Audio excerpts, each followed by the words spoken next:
As Donald Trump faces new federal charges, it is important to remember that Trump isn't just a former president, he is also a candidate in the upcoming Republican presidential primary. The political process of his campaign for another term in office is in motion, and at the same time as the legal process accuses him of criminally mishandling classified documents gets underway as well. Even his visit to Miami for his court appearance had elements of a campaign trip. On his way to the airport after leaving the federal courthouse, he stopped at a Cuban restaurant where he was cheered by his supporters. And then there was more cheering crowds who were awaiting him as he arrived at his golf club in Bedminster, where he spoke at a fundraiser for his re-election campaign last night. So for more perspective on this story that continues to develop, I'm now joined by Jong. She is an online political commentator, a podcaster, a contributor to Vanity Fair, and much, much more. Molly, thanks for coming in this morning. Thanks for having me. I know you have a lot to say on this topic, to say the least. I want to first talk about what I was just sort of touching on, which is how these indictments, and now there are two, the state one in New York and this federal one, really seem to just further energize his base and have the opposite effect that they might have on any other candidate. What Trump has done, which I think is quite smart, is that he's made this about him versus the federal government, right? As opposed to, you know, he could have just given the documents back, right? He could have just given the documents back. Pence, Biden, you know, all those people just gave the documents back. But Trump was like moving the boxes around, having, you know, telling the lawyer that you should cover for me. I mean, he was doing all the stuff that is illegal when it comes to classified documents. You bring up Pence, you bring up others who now are challengers of his.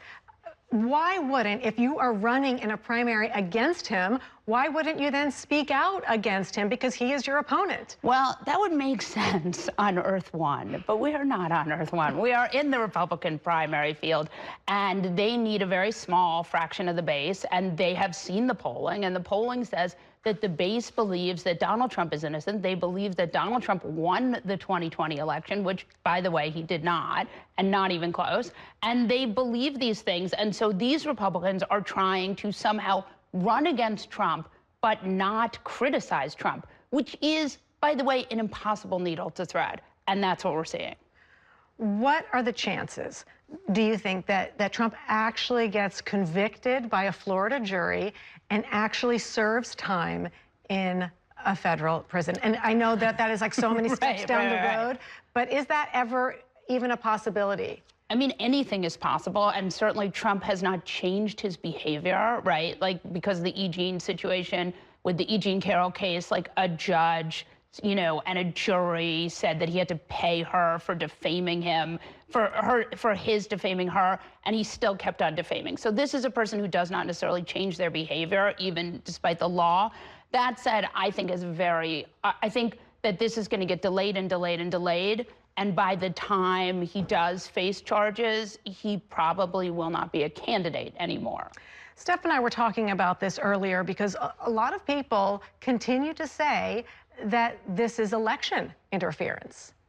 And what is your reaction when you hear that this federal indictment, they are calling it election interference? We've heard that. Yeah, I think what's so interesting is the indictment is clearly built on the fact of what he did after, you know, not giving them back, refusing to give them back, comparing him to the other candidates who really took these documents also.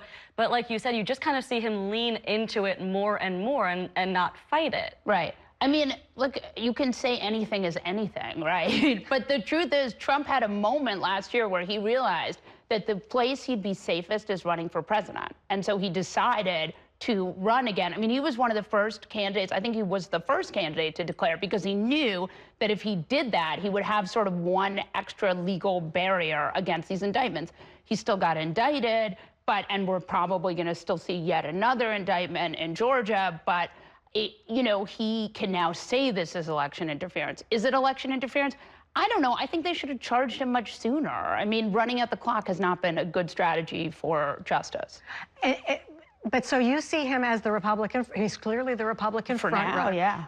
What do you think then happens in a general election?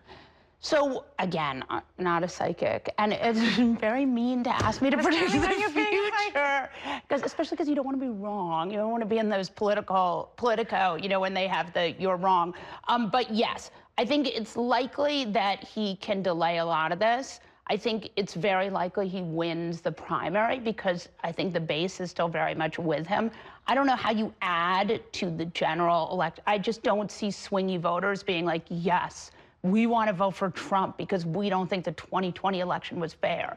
Like, I don't know who votes for that as a mainstream voter, but I think the base is still very much his. What do you think Democrats should be doing differently right now? Well, Democrats are on a sticky wicket, right? Because they want, the DOJ is meant to be separate from President Biden. And the way that Trump is playing this is that President Biden indicted him, which is not true. And in fact, the DOJ was trying to be so careful, they put together a special counsel and a special prosecutor, which is something they do when things are politically very hot.